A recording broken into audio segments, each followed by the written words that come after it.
عبادت کی ایک روح بتائی حضور نے، لب لباب کہیے اس کا، وہ کیا ہے؟ دعا۔ الدعاء مخ العبادہ، الدعاء هو العبادہ۔ حضور کی یہ دو احادیث بہت سادہ، بہت مختصر۔ دعا ہی عبادت کا جوہر ہے۔ مخ کہتے ہیں ہڈی کے اندر جو گودا ہوتا ہے وہ مخ ہے۔ گودا جو ہے عبادت کا وہ کیا ہے؟ دعا۔ توحید فی الدعا کیا ہے؟ صرف اللہ کو پکارا جائے گا۔ اور شرک فی الدعا، جس کو بھی پکاریں گے آپ مدد کے لیے اس کو آپ نے معبود بنایا ہے، کسے باشد۔ یہ مسئلہ سمجھ لیجئے، لا تدعو مع اللہ احدا، اللہ کے ساتھ کسی کو مت پکارو۔ حضور نے فرمایا کہ جوتی کا تسمہ بھی مانگنا ہو تو اللہ سے مانگو۔ اللہ نے تو دروازہ کھولا ہوا ہے، جو چاہو مانگو، کسی اور سے مت مانگو۔ دیکھیے ایک علمی مسئلے اور ہوتے ہیں، یہ جو روحانیات کا معاملہ ہے، عالم ارواح میں کیا صورت ہے، ارواح صرف کہیں اللہ کے پاس کسی کولڈ سٹوریج میں ہے یا اس کا اس دنیا سے بھی کوئی تعلق ہے، یہ علمی مسائل ہیں۔ فرض کیجئے اس وقت کوئی ارواح یہاں موجود ہو، فرض کیجئے، میں اس کا انکار نہیں کروں گا، ہو سکتا ہے کہ ہو سکتا ہے کوئی روحانیت والا شخص بتا بھی دے کہ ہاں فلاں کی روح موجود ہے، ہوگی بھائی، اسے نظر آتی ہوگی، ٹھیک ہے۔ یہ بھی ہو سکتا ہے کہ کوئی شیطان جن ہو اور وہ دھوکہ دے رہا ہو کہ میں فلاں کی روح ہوں، ہو سکتا ہے کہ نہیں؟ لیکن یہ بھی ہو سکتا ہے، وہ بھی ہو سکتا ہے، مجھے اس سے بحث نہیں۔ مجھے جس سے بحث ہے وہ یہ ہے کہ مجھے پکارنے کی اجازت نہیں ہے۔ ہوا کرے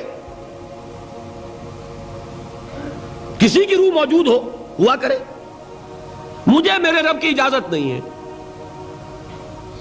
کہ میں اسے پکاروں۔ مدد مانگوں گا اللہ سے، دعا کروں گا اللہ سے، استغاثہ کروں گا اللہ سے، تکلیف کے لیے دہائی دوں گا اللہ کی۔ اب اللہ جس سے چاہے کروا دے، کسی روح کو بھیج دے، کسی فرشتے کو بھیج دے، مجھے کیا ہے؟ مجھے آم کھانے ہیں، پیڑ نہیں گننے۔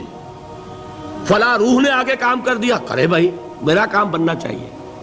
اور فرشتہ آ گیا، اس نے کام بنا دیا، کرے، مجھے کیا غرض ہے اس سے، میرا کام بننا چاہیے۔ میرا مسئلہ یہ ہے کہ مجھے پکارنا ہے صرف اللہ۔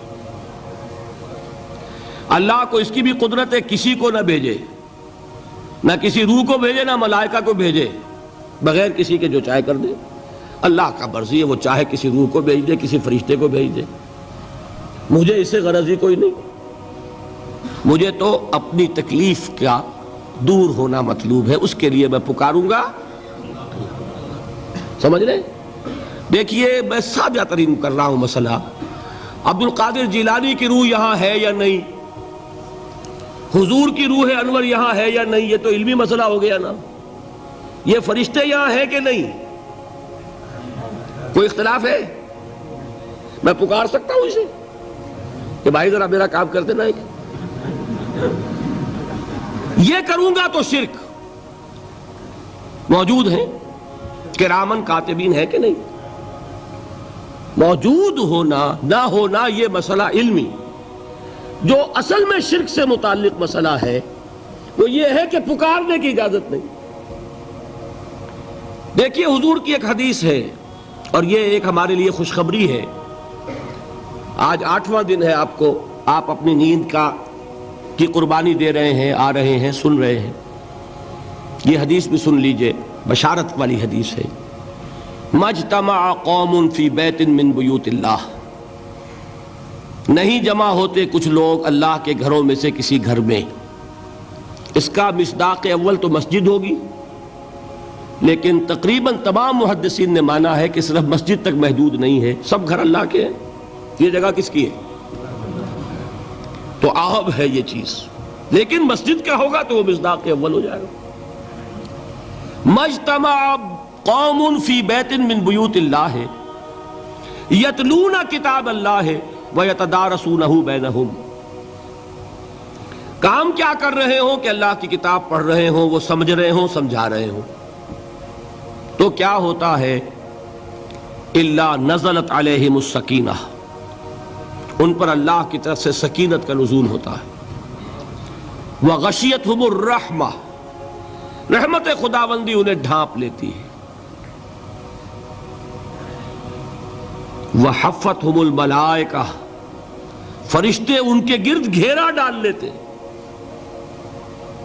وذکرہم اللہ فی من عندہ، اور اللہ ذکر کرتا ہے ان کا ملائکہ مقربین کی محفل میں۔ دیکھو تم کہتے تھے یہ انسان بڑا گھٹیا ہے، میرے وہ بندے اس وقت میرے گھر میں جمع ہے صرف میرے کلام کو سمجھنے کے لیے۔ اللہ فخر کرتا ہے، ذکر کرتا ہے اللہ۔